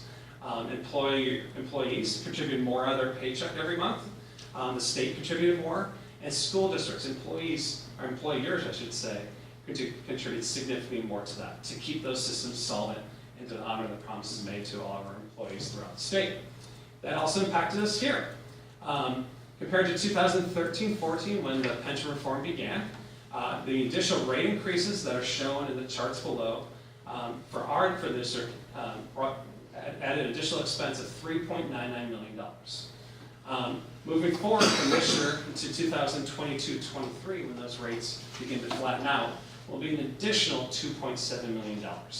So if you look at the cumulative impact of that, that's $6.7 million. That's significant, regardless of all the efforts we've been doing. That's something we've been trying to be in the forefront of and be transparent with the community on, but something we still need to attend to and address proactively to be mindful of. This is an issue statewide that all districts are trying to tackle. This just shows for the district how those rate increases translate into dollar increases for our STIRS and PER system. The red line shows how things were before the pension reform. You see a kind of steady Can I interrupt you for one moment? I'm Please. sorry, it just occurred to me, if any board members see something that catches your eye on any of these slides, feel free to jump in. Absolutely. Just don't wait until the end. Sorry, I should have said that at the beginning. I apologize. No problem. I want to echo that. The blue increases show what the cost increases occurred after those rate increases. Obviously, there's a significant difference there. So back to the bigger picture. If you go back to our adopted budget in June, and where we are now at the first interim, in June adopted budget, we're projecting an operating deficit of $7.8 million, meaning we're spending $7.8 million more than we're bringing in. given a lot of efforts this fall, from not only cost reductions to the additional parcel tax revenue, we've reduced that deficit by $4.1 million. That is a significant and a moment to celebrate on behalf of our community and our district. We are still deficit spending as we knew we likely would be, but at a much lower rate at $3.7 million. I'm going to get through in the next couple slides the breakdown of that $4.1 million in more detail. I'm not going to read these all to you, but the biggest one is, again, the increase in the parcel tax revenue. That's $2.9 million in this year. In future years, that will expand to $5.1 million with a 3% annual escalator. We did, as we reported in September here, receive some one-time money from the state of $900,000.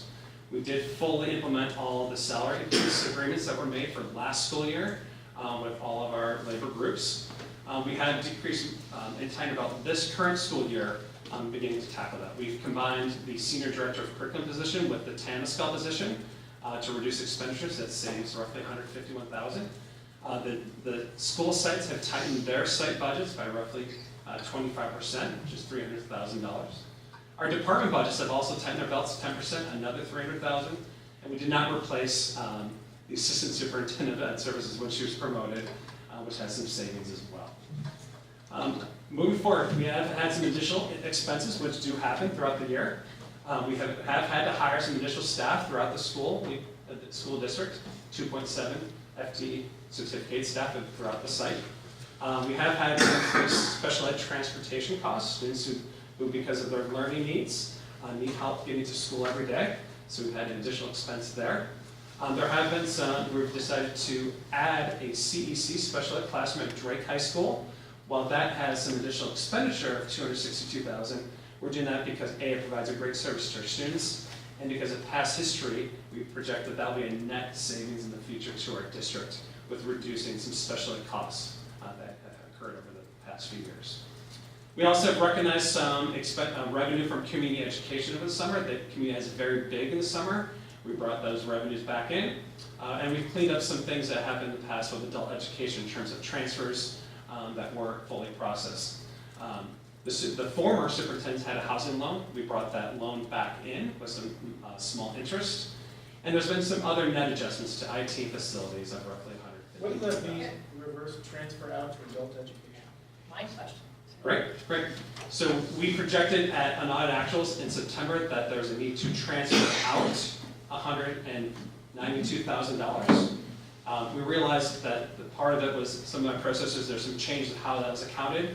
And now that we've gotten into this year, we realize there isn't a need to do that. So we've brought that transfer back out from the adult education fund back into the general fund. So you were funding, so it was a funding measure for the adult education. What's the transfer out? We transferred out and audited actuals to adult education. Right, but so why are you getting 192 back? Did you reduce the cost of adult education? Because we realized there was some accounting change with the turnover in my office with predecessors that was unnecessary once we processed through it. So then we were able to reverse that because it was no longer needed. Are you okay? So that's still, I'm sorry, Sure. first meeting on this, so that's still not making sense. So Okay. we anticipated that there was going to be $192,000 more cost for adult education, and then in reaccounting, you saw that it didn't need the $192,000, so it's brought back into the general fund? Correct. Okay. Yep. Unless you have a question. She explained it perfectly. Kevin, did that? It was the same thing. So the total variance, the total change is $4.1 million for the budget. It's a very positive thing to see. So again, the comparison here of the adopted budget in June to the first one is what you see with the operating deficit moving from $7.8 million to $3.7 million this year. If you look on the right side, I do want to talk about our ending fund balance. That has also moved in a better direction. The ending fund balance is often referred to as the reserve, or like the savings account. At adopted budget, we're projecting the reserve would end this year at $8.6 million because of the reduction of the operating deficit. And at unaudited actuals, we closed the books $1.3 million for the better. That combination of those two allows us to predict that our reserve will be $5.4 million to the better, or a total of $14 million ending this school year. that is a much better position to be compared to where we were in June. I do want to note that still, while we've made improvements there, the average reserve levels for California basic aid school districts is about 17%. We're projecting that our reserve, even at $14 million, will be 11.5%. So that's not quite where most districts in basic aid districts are. So that's something for us to think about and be mindful of moving forward. I haven't heard that statistic. Is that even with the issue with STRS and PERS, or for the district, there are basic aid district that really is the average in California, that it's 17%? Yeah, right now, correct. Yeah. Okay. So I knew that was a target for many, but I didn't know that it was in reality. Mhm. Okay. There's a lot of talk, I was reading at CSBA that that will not likely be maintained by most districts, and in fact, a lot of districts are preparing to be instructional deficits moving forward, given, the stress and other costs. Okay, thank you. Yeah, another surprise me. So now if you transition from this current year budget to our multi-year projections, moving out to the 2 years following that, again, it's important to be mindful of our assumptions. We are predicting that our enrollment will continue to increase for 3 more years. That we do project local property tax revenue to still grow, but to grow at slower rates. Decrease from 4.64% this year down to 4.1% in 2020-21. We are getting advice that federal and state revenues we should predict to be the same, constant, and that we are going to have local revenue to increase, not only already by our parcel tax measure that passed, but we'll be getting the full annual amount starting next year with $5.1 million, and there's a built-in 3% annual escalator built into the original parcel tax and the new one. We do have expenditure assumptions. We do have step and column. Teachers and classified staff with experience, they receive an additional step, extra compensation for that experience, and they often can move to a different column. They receive an advanced degree because of the work they've done in their field, they're going to compensate more. So that's what the step and column refers to. And we are still currently projecting 4.8 additional staff members, although we're having ongoing conversations about future staffing, and that we'll see if that continues or not. This is our multi-year projection. This is a pretty dense slide, so I apologize in advance, but briefly need to do a quick overview of how to read this. If you look on the top, 2018-19 is the current year, we're at first interim. Moving to the right is 2019-20 and 2021. On the left side, you'll see the different types of revenues that bring money in that I described earlier, the variety of expenditures we have, and how that balances out with various funds. A couple things I want to highlight. The notes column you see in the middle, that refers onto the next slide. All of the specific changes I just reviewed in detail with you, so if you want to cross-reference that. All the things from the parcel tax revenue to the additional expenditures, the cost reductions we've done. So that's what those numbers or notes reference. A couple highlights that I do want to highlight is obviously the local revenue is increasing. You see that it's $13.8 million this year, and then moving up to $16.5 next year. That's a very positive thing. As Dr. Tuppy mentioned, we are in the fiscal advisory group tasked with identifying $3 million of cost reductions starting next year. So that is what the kind of peach colored line is. You see $3 million reduction next year and the following year. We haven't obviously finalized what that will be. So in the future, that will be distributed down to bring those expenditures down by $3 million. The green line shows the operating deficits. Again, we focus on the unrestricted side, the money that we have more discretion over. You see the negative $3.7 million, that's the operating deficit we spoke to already. In 2019-20, though, we'll be having an operating deficit of $1.1 million and $2.17 million in 2020-21. Again, if you compare that to the very beginning when we're projecting operating deficits of $7.9 million this year, $8.5 million next year, $9.5 the following year, we're obviously in a much better spot. We still are having deficit spending. We have work to be done, but that is definitely progress to be enjoyed. And that's assuming identifying the $3 million in cuts, Correct. which we haven't done yet. Correct. Yep. But it sounds as though you have a recommendation coming that we just haven't officially seen them yet. Absolutely. As Dr. Tucker mentioned, we've met 6 times. We're finalizing a draft recommendation that'll come forward January 7th. I know this is a dense slide, a lot to absorb, so any other questions on this for now? We can always come back to it if need be. And again, these are just the notes, the numeric notes that align to the specifics I've referenced before. All the things I talked about earlier on in the table. So, summary of all funds. We've been focusing primarily on the general fund, which is by far the largest fund of any school district. But there are other funds, description listed there. The adult education fund that we talked about a little bit ago, that's a separate fund. There's 3 different facilities funds. There's a cafeteria fund, so on and so forth. Those are the projected changes throughout the year. The one I want to highlight is the special reserve for capital outlay. That's one of our largest facility funds. We're expecting that to go down by $640,000 because we've been putting in portable classrooms at Redwood High School and bathrooms at Redwood High School. So that's the primary driver of that fund going down as predicted. So back to the first interim certification per Assembly Bill 1200. The first interim projection indicates that as defined by that law, the district will be able to meet its financial obligations for the current fiscal year and 2 subsequent years, meaning the term of that multi-year projection. So I'm recommending a self-certification as a positive certification because we indeed can do that.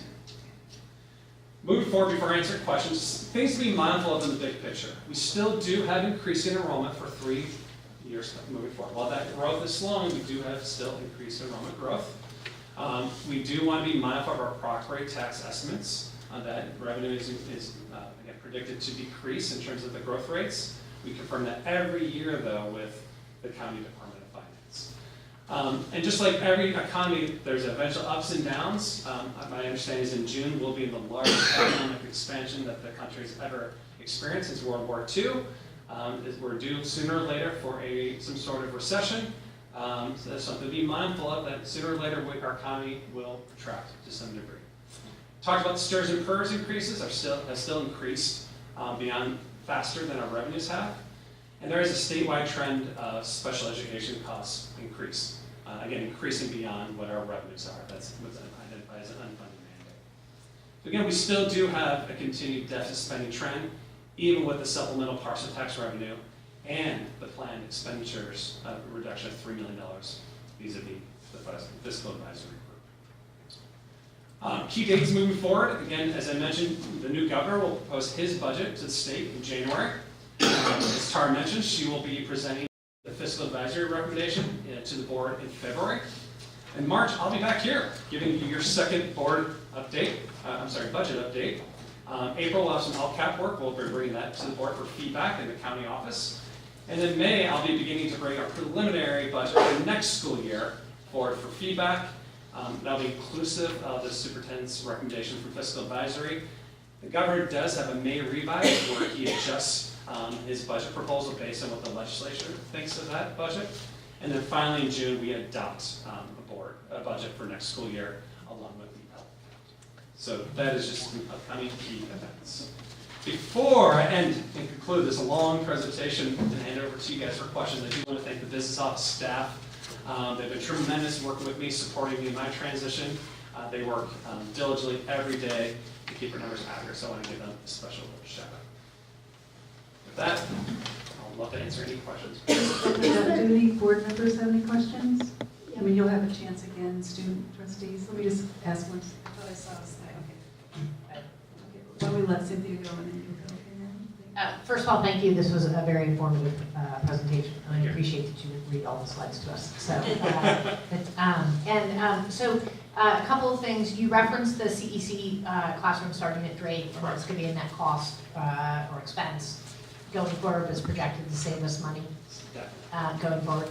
And then you talked about the special ed, the trend statewide that special ed costs are increasing. And of course, we don't have a say over whether we fund that. We're mandated by law to do that.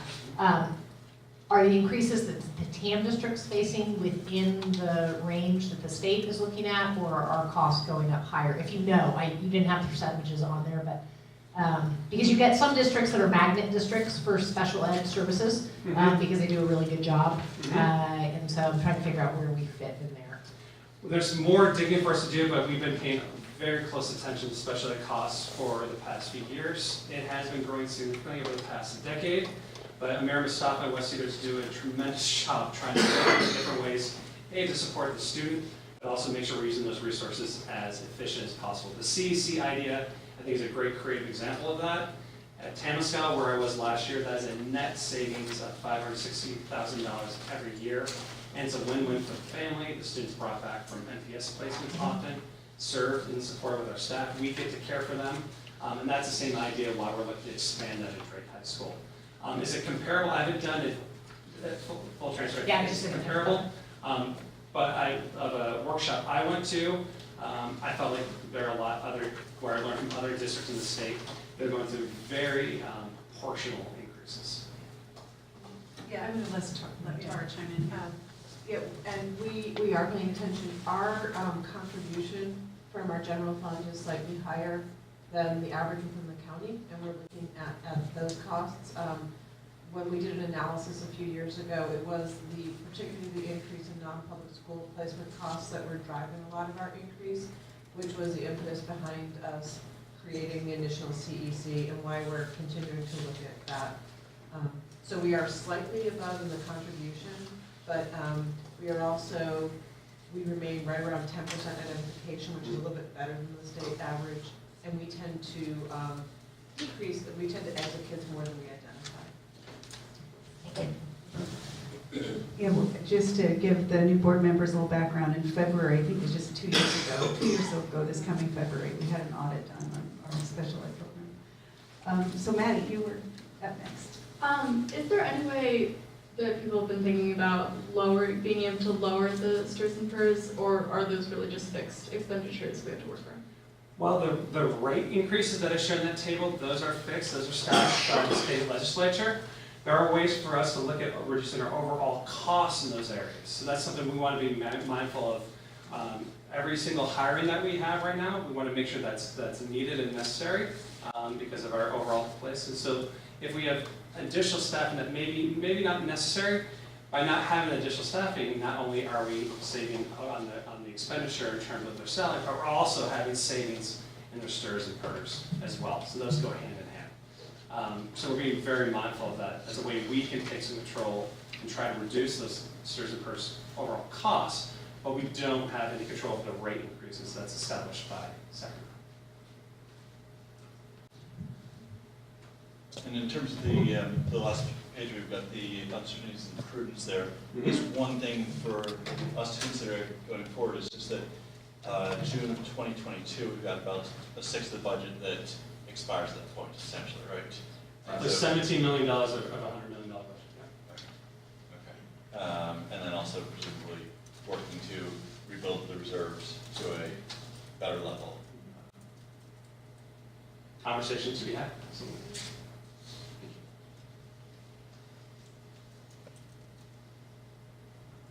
Do you recommend, I know there was a time a few years ago that the board did have a targeted, 1 to 15 to 70% reserve. I know that that's changed due to all the things you've just discussed. Do you recommend that the board consider a target reserve? Like Dan just mentioned, we know we want to increase the reserve.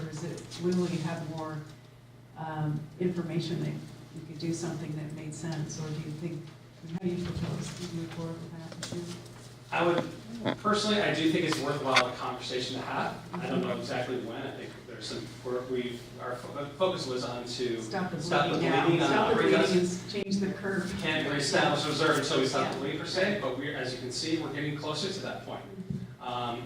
Obviously, it's a new board when you guys choose to have that conversation, but to me, my training experience speaks to, until you have a target, how do you know where you're building towards? We need to have a balanced budget, and that's our goal, our preliminary goal, on maintaining amazing services. I think the next wave of that is, what is the appropriate reserve level, our safety net? Because the reason we are able to have a engaging conversation with our community about what reductions we want to look at is because this board and previous boards had built up a reserve. I want to make sure it's part of our responsibility for the next generation Right. that we've done that part. So I do recommend that when, Stay tuned, sounds like. stay tuned. Any other questions before I ask if there's public comment? Okay, is there any public comment on this presentation? Yes. Hi, my name is Laura Apple. I live in Clarksburg. And I do want to thank Mary O'Leary for making some special accommodations for me tonight, since I'm recovering from a medical procedure. But next month, I won't have that problem. But I would like to comment. I'm glad to see we have 3 new board members here today, and I believe that you were recruited and were hired by the voters in large measure because of your financial expertise and your interest in bringing this district into a better financial control. And I have 2 things that I think you can do here today, your first day on the job. One is that I think this budget, which continues to do deficit spending, is not acceptable.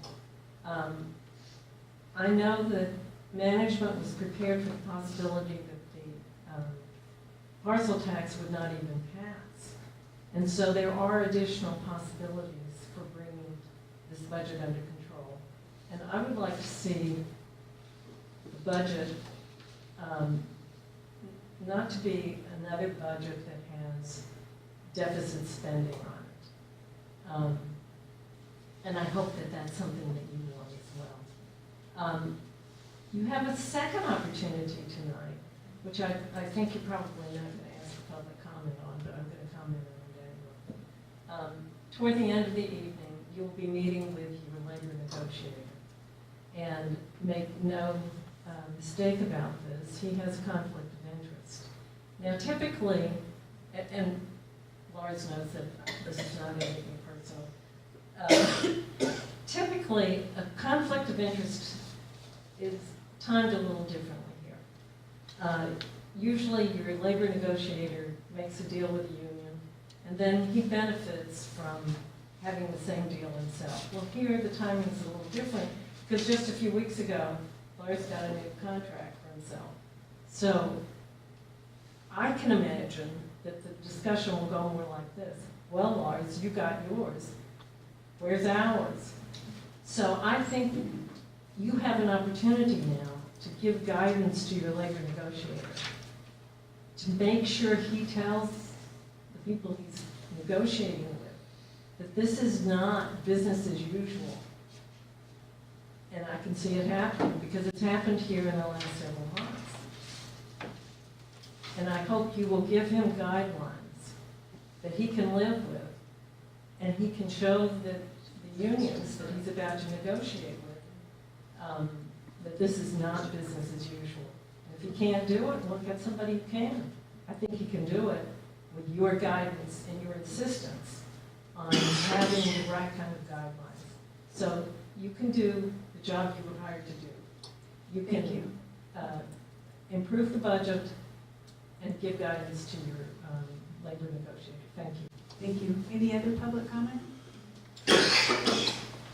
And I do want to make a point of clarification of the agenda, what the agenda item is, and it's not to change the budget, it's for positive certification. The budget, working on the budget's an ongoing process. Tonight, we're voting that we're getting a positive certification for the next 3 years. I just want to clarify that. That's what the agenda item is. Can you explain that difference?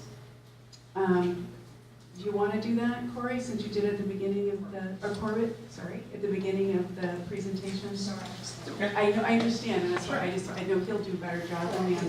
I completely understand. I just wanted to clarify it because. Mary, do you mind projecting the slide that speaks specifically to you? So your input present. Right there. Got it? Which slide?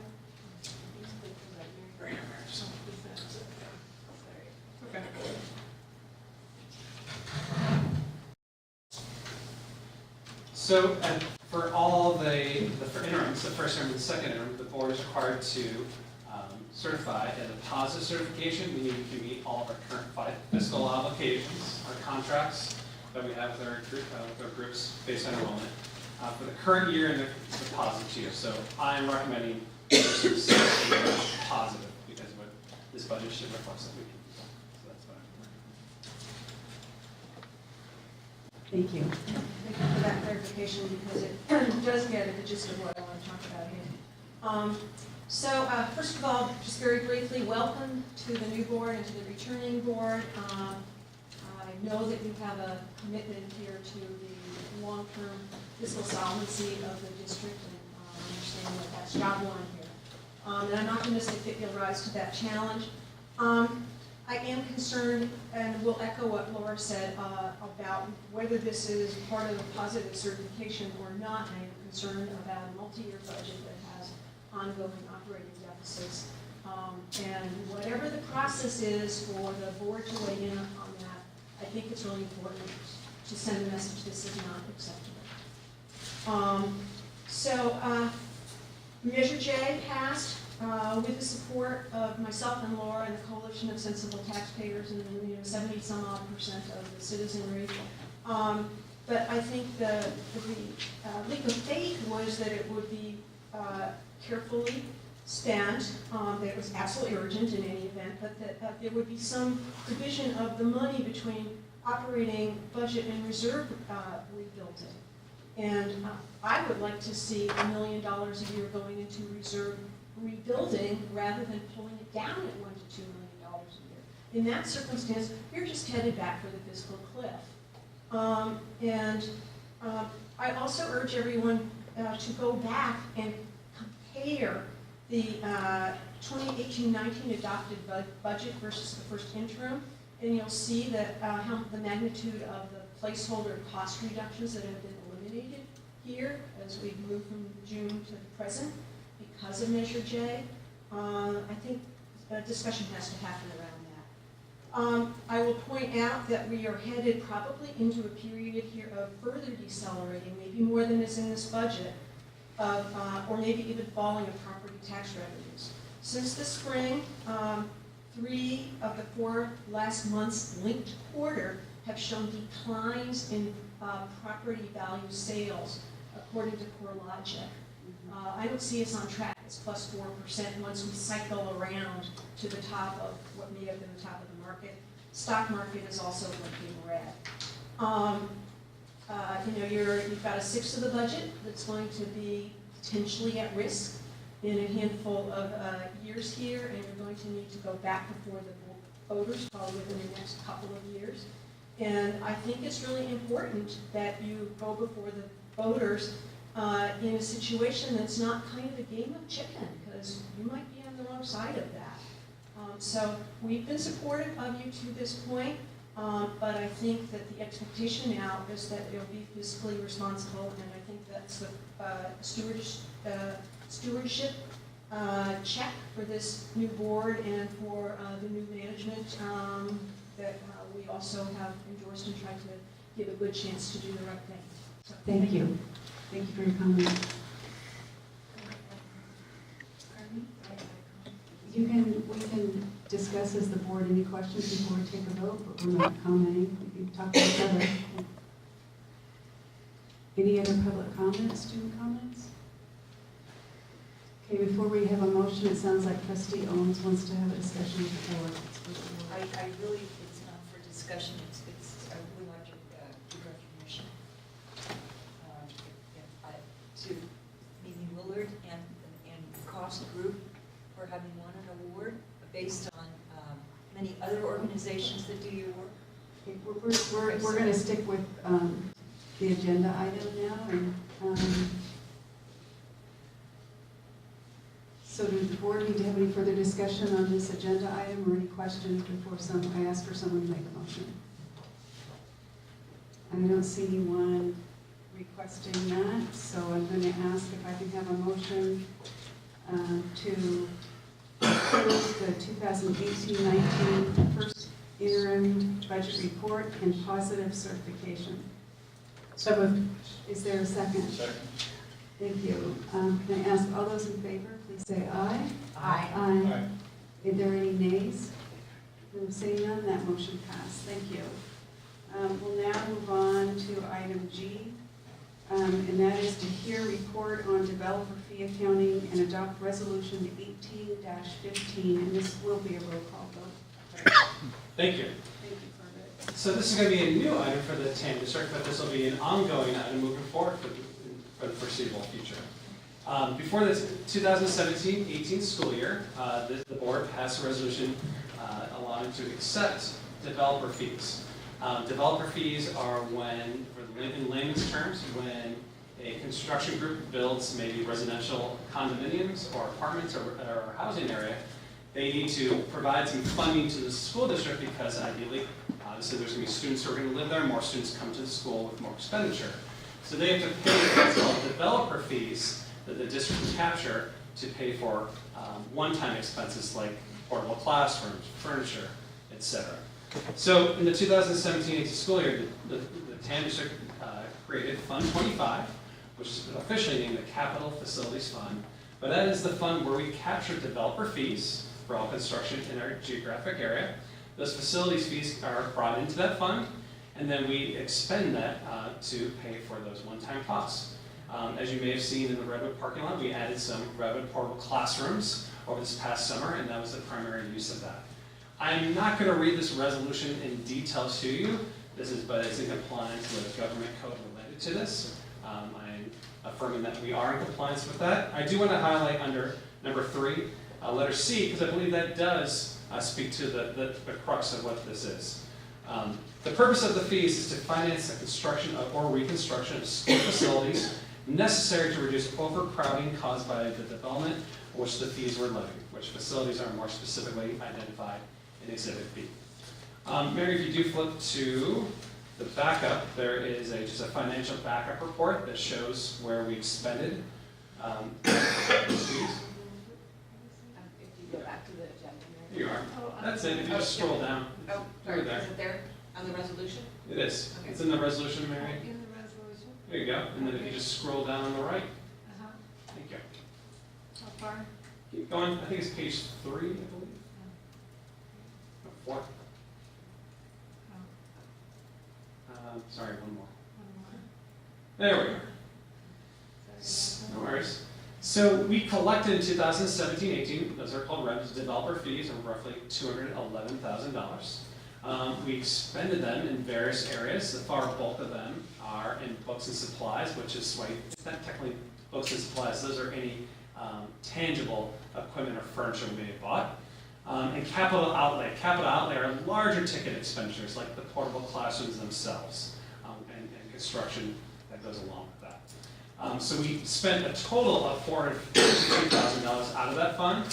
We did contribute roughly $350,000 we transferred in from the general fund to offset that. The purpose of all those expenditures, though, were related to the Redwood portable classrooms. We built 3 of them over this summer. 2 bathrooms, yeah. May I ask a question? Sure. Is this a separate developer fee that's set by the TAM district, or is this the splitting with the feeder districts? This is the splitting of those developer fees. We share those developer fees with the feeder districts, so we are high school districts, so that's roughly 4/13 of the developer fees we share with our feeders. Yes, you might be quite familiar with that. I do remember that negotiation. Yes. Rings a bell, huh? That's precisely it. Any other questions, comments from student trustees or trustees on this resolution? Any public comment on this resolution? Okay, with that, can I ask for a motion to approve? Oh, yes, I didn't see that you wanted to. It's not so much a comment as maybe a suggestion for future, unless it was in there and I couldn't read it fast enough, but I would be looking for some clarity as to the fully loaded incremental costs of the additional students and how those compare with the development fees. Because I think it's pretty hard to get enough developer fees to compensate for the increased cost of the incremental students because of the staffing and so on. And I think the board would be interested in that, so thank you. Thank you, Amy.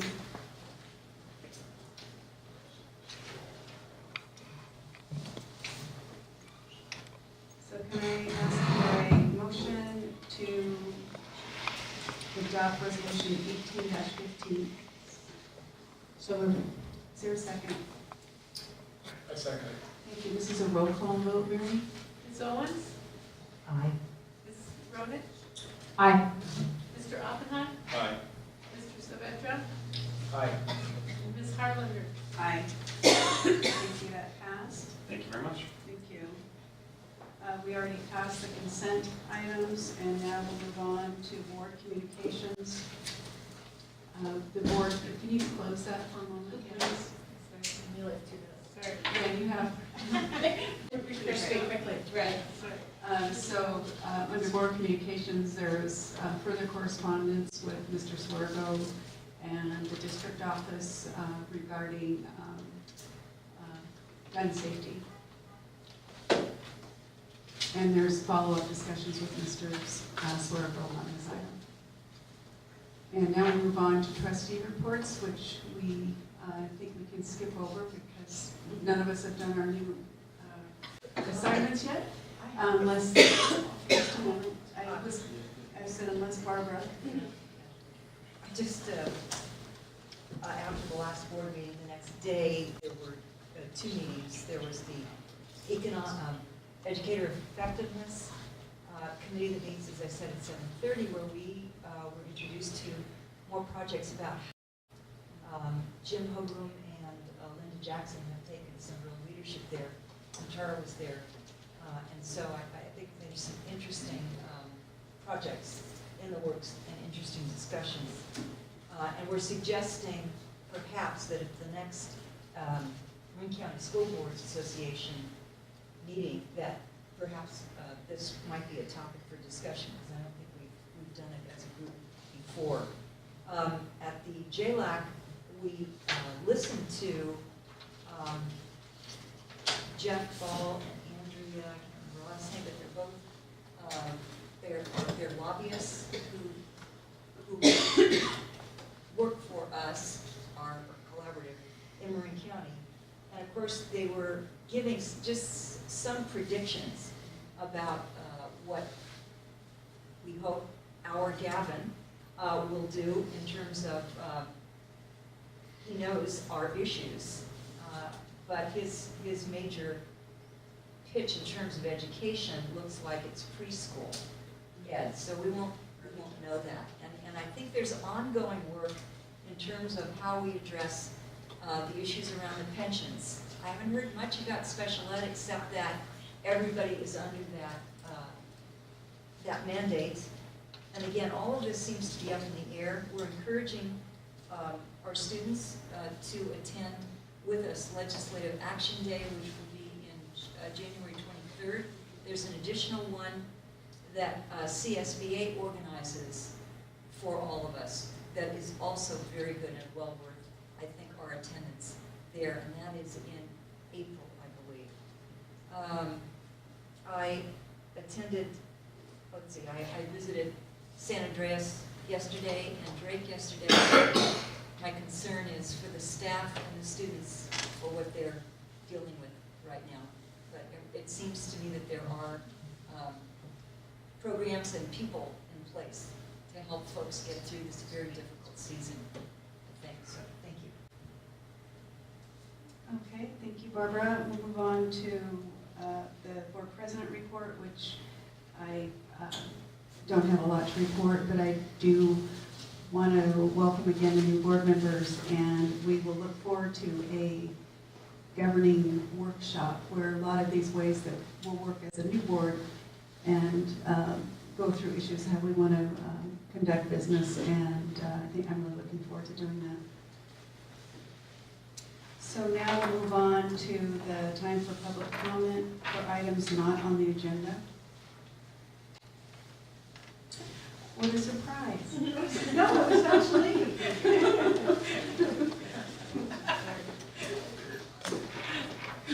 Okay.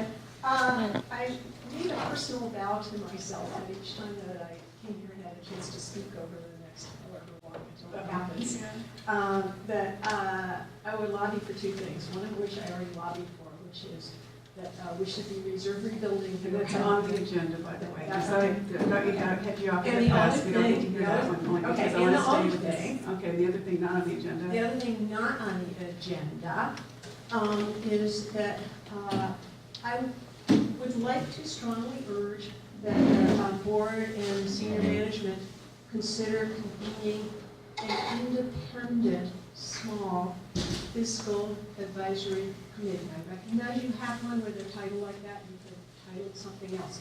And I see it as having a completely different purpose and composition. I'm thinking like maybe 5 people drawn from across the community who have financial expertise, maybe some political expertise, and who could perhaps look at kind of the global issues for you as far as things like, you know, the state budget is going to be going in such and such a direction, or, you know, here's where reserves should get to, and some thoughts about how you might get there. And I'm not talking about on a line item basis, because I think that's what your 20-person committee does. But, you know, for example, AB 1469, according to all of the budget assumptions that you make, according to the current law, show that it's going to level out in 2021. Well, the likelihood of that, based on what one knows about pension funding liability, is very tiny. So something different is going to happen there that you need to be incorporating into your long-term thinking. And it might inform, for example, you know, how many people you hire, or whether you go for bigger parcel tax or something like that. And there, I mean, we have such a wealth of great people in the community, and I'm not necessarily saying that I'm one of those people, but there are people out there. I can certainly put you in touch with them, or you can figure them out on your own. But I would really like the board to maybe agendize that for discussion. And I think it will really help you also as you go into trying to renew or expand your parcel tax if you have gone through that process. Thank you. Thank you for your comment. Okay, now we will recess to close session in the superintendent's office.